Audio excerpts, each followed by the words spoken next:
l'autonomia in mezzo a voi.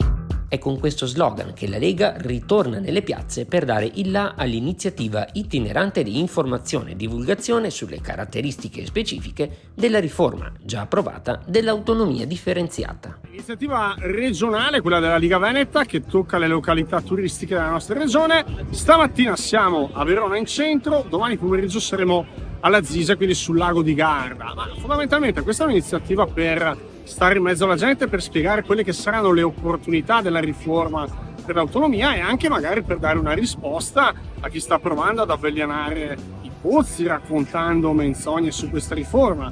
Lo ripeto, questa riforma rappresenta una grossa opportunità, probabilmente l'ultimo treno per riformare questo paese. Le contraddizioni del Partito Democratico, così come del Movimento 5 Stelle, penso che siano evidenti e siano agli atti. Rispondiamo con un sorriso, ma contestualmente rispondiamo con tanta concretezza, ma soprattutto forti del mandato che ci è stato dato dai Veneti nel 2017, il 22 ottobre con il referendum. Sono passati tanti anni, sapevamo che il processo era molto lungo, però finalmente ci siamo arrivati. Adesso quello che sarà il lavoro importante da fare sarà un lavoro di comunicazione e di spiegazione alla nostra gente di quelle che sono le opportunità di questa riforma.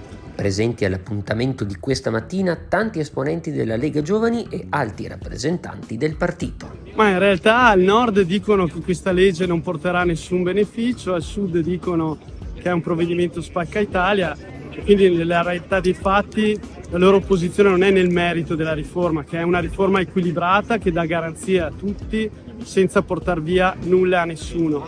È una posizione di parte per cercare di recuperare consenso. È un peccato perché qui stiamo parlando di una riforma che può essere rivoluzionaria per il nostro paese, dare più potere ai territori, togliere competenze e risorse al centro, allo Stato centrale, per affidarle agli amministratori locali. Sarebbero servizi più efficienti, più vicini al cittadino, con meno burocrazia e meno sprechi.